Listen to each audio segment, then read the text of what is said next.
हमर छत्तीसगढ़ देख रहे हैं आप और मैं हूं प्रियंका गुप्ता आपके साथ। तो चलिए शुरुआत करते हैं खबरों की। सिडकुल से सिसोना मार्ग के निर्माण को लेकर पूर्व विधायक नारायण पाल और पालिका अध्यक्ष हरीश दुबे ने अनशन शुरू कर दिया। और पूर्व विधायक नारायण पाल, पालिका अध्यक्ष हरीश दुबे ने कहा कि साथ ही मृतकों के परिजनों को मुआवजा दिलवाने की मांग की। सिडकुल से सिसोना तक सड़क जर्जर हालत में है और इसको लेकर कई बार धरना प्रदर्शन और आंदोलन शुरू हो चुका है, लेकिन सड़क का निर्माण नहीं हो सका। पूर्व विधायक नारायण पाल और नगर पालिका अध्यक्ष हरीश दुबे ने अनशन की चेतावनी दी थी और शुक्रवार को पालिका अध्यक्ष और पूर्व विधायक ने सिसोना में अनशन शुरू कर दिया। और हरीश दुबे पालिका अध्यक्ष ने कहा कि सड़क पर कुछ वर्षों से 60 से अधिक लोगों की जान जा चुकी है। उन्होंने मृतकों के परिजनों को मुआवजा दिलवाने की मांग की और कहा कि सड़क को लेकर आए दिन आंदोलन हो रहे हैं, लेकिन शासन प्रशासन सुनवाई नहीं कर रहा। एक्सीडेंट हो रहे हैं। रोड की स्थिति आप लोगों को पता है। पिछली बार भी हम लोग जो है कि इसी तरीके से धरने पर बैठे थे और जो है कि पुलिस वालों, जो पुलिस प्रशासन है, उन्होंने जो है कि के दबाव में आकर जो है कि यहाँ पर जनता का समर्थन करने वाले हम सारे 40 लोगों पर लगभग मुकदमे दर्ज करा दिए। और आज भी देखें आप, हम रोड के किनारे अपना प्रोटेस्ट कर रहे हैं। उसके बाद भी जो जाम की स्थिति बनी हुई है और ऐसी स्थिति में मैं पूछना चाहता हूं कि क्या सत्ता के प्रतिनिधि पे पुलिस प्रशासन मुकदमा दर्ज करेगी या पीडब्ल्यूडी पे दर्ज करेगी। और दूसरी बात बिल्कुल सही शब्दों में कह दूं, जो जवाबदेही सत्ता के प्रतिनिधि की थी, जवाबदेही से वो भाग रहे हैं, जवाबदेही से वो छुप रहे हैं। लेकिन जो है कि हम लोग जो है जनता के साथ हैं और पूर्ण रूप से साथ हैं। अब हम आमरण स्तर पर बैठ गए हैं। हम सारे, आप देखिए, आज किसी को बुलाया नहीं गया है। सब अपने आप ही धीरे धीरे घरों से निकलकर आज आ रहे हैं। हर वर्ग का व्यक्ति आ रहा है, हर राजनीतिक पार्टी का व्यक्ति आ रहा है। ये गैर राजनीतिक जो हमारा ये अनशन है, आमरण अनशन है, इसमें सारी जनता के लोग आए, जनहित के लिए है। और धीरे धीरे जनता इस बात को समझने लग गई है कि जो जनता में बैठे हुए प्रतिनिधि है वो उनको मात्र बेवकूफ बना रहे हैं। और जब तक ये अब वैकल्पिक मार्ग मुख्य रूप से जो ये बड़े वाहन है इनके लिए नहीं बनाया जाएगा, तब तक हमारा ये आंदोलन चलेगा। और आमरण अनशन का आशय आप समझते हैं कि आदमी खाना पीना छोड़ देता है लोकतांत्रिक तरीके से। जो कि 21 तारीख को हम जब बैठे थे तो हमने कोई धरना चक्का जाम नहीं किया था। जनता ने अपने आप ही रास्ता रोक दिया था, लेकिन हमारे 40 लोगों के ऊपर केस लगाए। और उसके बाद हमने इन्हें अल्टीमेटम प्रशासन को कहा था कि अगर 5 तारीख को हम फिर आमरण अनशन में बैठेंगे, अगर ये रात में कोई कार्रवाई नहीं की। आप पत्रकार बंधु हैं, आप ही बता दें क्या कोई कार्रवाई हुई।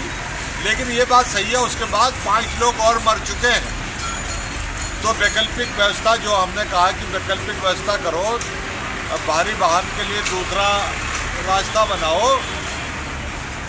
और इस सड़क को नया बनाओ और घायल और मृतकों को मुआवजा दो। शासन प्रशासन का एक ही व्यक्ति मृतकों के घर नहीं गया है, जनप्रतिनिधि घर नहीं गया है। तो आज ही हम लोकतांत्रिक तरीके से श्री हरीश दुबे जी के साथ चेयरमैन नगर पालिका और श्री राजकुमार मजूमदार और जयचंद काम्बोज जी कोटा फार्म, हेमचंद भाई अभट ममनपुरी, हम सब लोग यहाँ पे बैठे हैं और ये अनवरत अनशन जारी रहेगा। अब हमने कहा है कि भाई अगर इसमें कुछ करना ही नहीं है तुमने, तो पूरे जो 10-15 किलोमीटर का इलाका है, हर आदमी का आप इंश्योरेंस कर दो और मरने के लिए उन्हें छोड़ दो। और क्योंकि शासन प्रशासन कोई भी नोटिस तो इस पर ले नहीं रहा है, तो हम लोग सब बैठे हैं और हम हर तरीके से सोच समझ के बैठे हैं। क्षेत्र की जनता का जो है सकारात्मक दृष्टिकोण है हमारे साथ।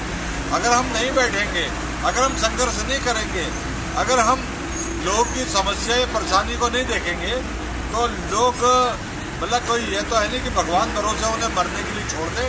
इसलिए हम आज बैठे हैं।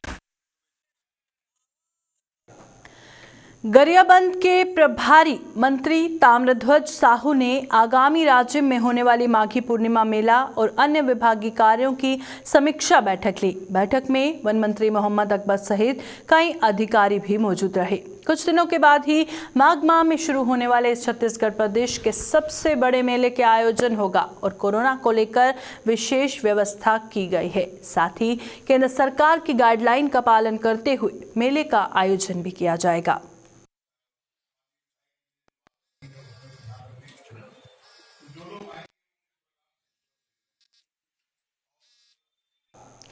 गरियाबंद जिले में पुलिस लाइन मैदान में सामुदायिक पुलिसिंग अंतर्गत आयोजित किया गया और जिले के सभी थाना क्षेत्रों के लोगों के बीच ये क्रिकेट मैच उनके थाना क्षेत्रों में आयोजित किया, जहां कई टीमों के बीच ये क्रिकेट मैच खेला गया था, जिसमें से सबसे अच्छी टीमों को गरियाबंद के पुलिस लाइन मैदान में खेलते हुए अपना जोहर बिखेरने का मौका मिला। इस क्रिकेट मैच के फाइनल को देखते हुए पुरस्कार वितरण करने जिले के कलेक्टर नीलेश क्षीरसागर, एसपी भोजराम पटेल सहित जिला पंचायत के मुख्य कार्यपालन अधिकारी चंद्रकांत वर्मा सहित अतिरिक्त पुलिस अधीक्षक सुखनंदन राठौर, संतोष महंतो, टीआर कंवर उपस्थित रही।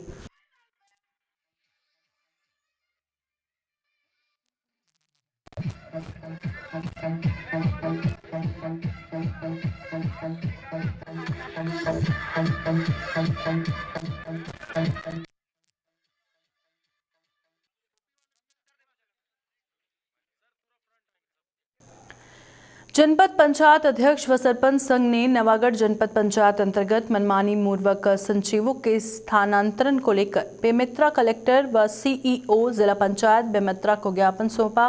ज्ञापन में ग्राम पंचायत सचिव बंकट रमन राजपूत, सचिव ग्राम पंचायत जेवरा पूनम जांगडगाम पंचायत करा को जानकारी दिए बगैर स्थानांतरण किया जा रहा है, जो कि पूरी तरह असंवैधानिक है। जबकि उक्त पंचायत सचिव से ग्रामीण व सरपंच लोग संतुष्ट हैं, इसलिए इन सचिवों का स्थानांतरण यथावत रखा जाए। बिना कोई स्पष्ट शिकायत के सचिवों को बेवजह हटाया जाना अधिकारियों की मनमानी को दर्शाता है। नवागढ़ से हैं और सरपंच संघ है सभी, मैं सरपंच संघ का अध्यक्ष।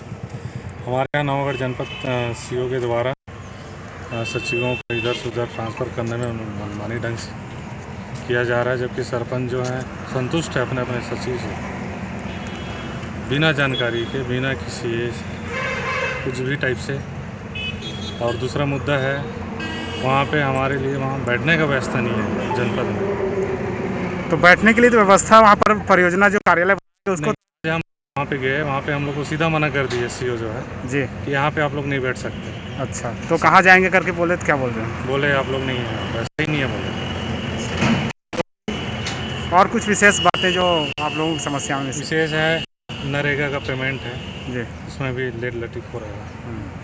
बहुत ज़्यादा समस्या है सरपंचों की।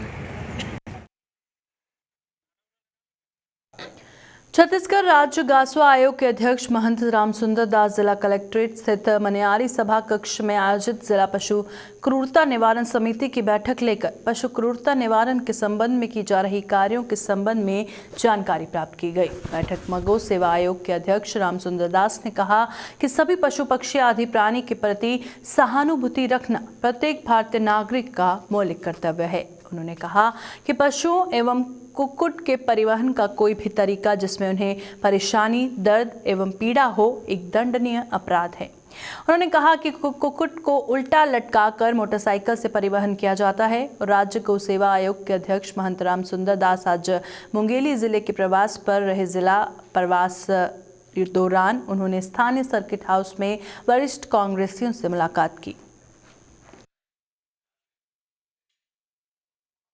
नवागढ़ से हैं और सरपंच संघ है सभी, मैं सरपंच संघ।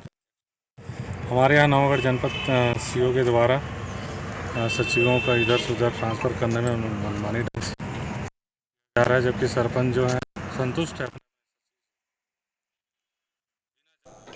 सीएम भूपेश बघेल के दिल्ली दौरे को लेकर पूर्व कृषि मंत्री बीजेपी नेता बृजमोहन अग्रवाल ने तंज कसते हुए फिर एक बार बड़ा बयान सामने आया है। उन्होंने कहा कि कांग्रेस में सब कुछ ठीक नहीं चल रहा, इसलिए मुख्यमंत्री का बार बार दिल्ली की दौड़ लगानी पड़ रही है। हाल ही में मुख्यमंत्री 2 दिवस दिल्ली पे थे। इसी दौरान कांग्रेस नेता राहुल गांधी से भी मुलाकात हुई और इसी समय से यह बयान सामने आया है।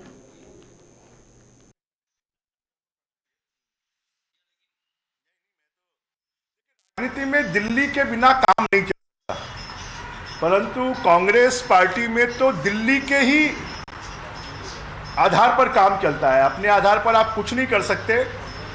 और मुझे लगता है कि छत्तीसगढ़ में कांग्रेस पार्टी में सब कुछ ठीक नहीं चल रहा है और इसलिए मुख्यमंत्री जी को दिल्ली की बार बार दौड़ लगानी पड़ रही है। दिल्ली दौड़ से अगर छत्तीसगढ़ का भला हो तो ज़्यादा अच्छा है। दिल्ली दौड़ से व्यक्तिगत लाभ उठाने की कोशिश अगर है तो उससे छत्तीसगढ़ का कोई भला नहीं होगा। जांजगीर कचहरी चौक सिटी कोतवाली थाना क्षेत्र का मामला है, जिससे लक्ष्मी प्रसाद सूर्यवंशी, जिसके कचहरी चौक के पास जूते चप्पल की दुकान थी, जिसमें आगजनी हुई है और उसके द्वारा जांजगीर थाने में आकर रिपोर्ट लिखवाई है कि सुनील सोनी, जो एक रिक्शा चालक है, जो उसकी दुकान में आकर आग लगा दी गई है। आरोपी सुनील सोनी को गिरफ्तार किया गया और पूछताछ करने पर घटना करना स्वीकार किया, और जिसमें लक्ष्मी प्रसाद सूर्यवंशी, जिसने आग लगाई थी, इसमें 15 लाख रुपए का नुकसान हुआ। साथ में जो बगल में दुकान थी, जलेबी की दुकान, जिससे 1,25,000 रुपए का नुकसान हुआ। सामने खड़ी सोल्ड स्विफ्ट कार जो जलकर खाक हो गई, जिसमें कुल 17 लाख रुपए का नुकसान हुआ, जिनमें आरोपी सुनील सोनी को गिरफ्तार किया जा चुका है और न्यायिक रिमांड पर जेल भेजा जा चुका है। कोतवाली थाना क्षेत्र का मामला है। इसमें लक्ष्मी प्रसाद सूर्यवंशी, जिसकी कचहरी चौक के पास जूते चप्पल की शॉप थी, उसमें आगजनी हुई है और उसके द्वारा थाने में ये लिखित आवेदन दिया गया कि सुनील सोनी उर्फ सोनी रिक्शा वाला, जिसने उसकी दुकान में आगजनी कारित की है, जिसकी पुष्टि जब सीसीटीवी फुटेज खंगाले गए तो उसमें भी उस सुनील सोनी को की वहाँ उपस्थिति और दुकान को जलाना उसमें से पुख्ता हुआ। इसमें आईपीसी की धारा 436 के तहत अपराध पंजीबद्ध किया गया था और आरोपी की पतासाजी की जा रही थी। इसमें आरोपी सुनील सोनी को गिरफ्तार किया गया और उससे पूछताछ की गई, जिस पर उसने घटना को कारित करना स्वीकार किया। इसमें लक्ष्मी प्रसाद सूर्यवंशी की दुकान में जो आगजनी हुई है, उससे उसे 15 लाख का नुकसान हुआ है और साथ में बगल में एक जलेबी की दुकान, जिस पर 1,25,000 का सामान जलकर खाक हो गया और सामने खड़ी हुई एक स्विफ्ट कार भी इसमें जलकर खाक हो गई। इसमें कुल 17 लाख का नुकसान हुआ है और इसमें आरोपी सुनील सोनी को गिरफ्तार किया जा चुका है और उसे न्यायिक रिमांड पर भेजा जा चुका है।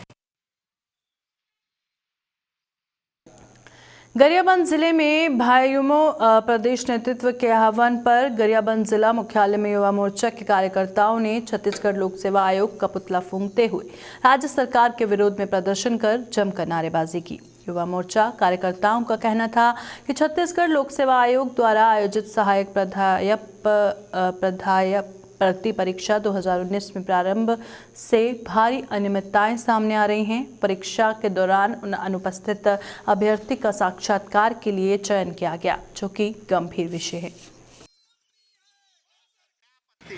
छत्तीसगढ़ लोक सेवा आयोग द्वारा 2019 परीक्षा हुई, उस परीक्षा में भारी भ्रष्टाचार हुआ है। न वहाँ कैमरा लगा था, न कुछ पारदर्शिता थी और कुछ ऐसे विद्यार्थी भी वहाँ जो चयनित हुए हैं, जो परीक्षा में भाग नहीं लिए थे। ये बहुत बड़ी युवाओं के साथ छलावे वाली बात है और भारतीय जनता युवा मोर्चा इसका पुरजोर विरोध करती है। कल हमने कलेक्टर साहब को ज्ञापन भी दिया था, आज पुतला फूका है। अगर भूपेश सरकार अगर इसके बाद भी अगर निष्पक्ष जांच नहीं करती है तो युवा मोर्चा विधानसभा का घेराव करेगा। मुख्यमंत्री भूपेश बघेल दिल्ली के दौरे पे हैं। इसी दौरान मुख्यमंत्री ने केंद्रीय सड़क परिवहन एवं राजमार्ग मंत्री नितिन गडकरी से आज नई दिल्ली में उनके निवास पर सौजन्य मुलाकात की और छत्तीसगढ़ में सड़क विकास से संबंधित विभिन्न प्रस्तावों पर चर्चा भी की।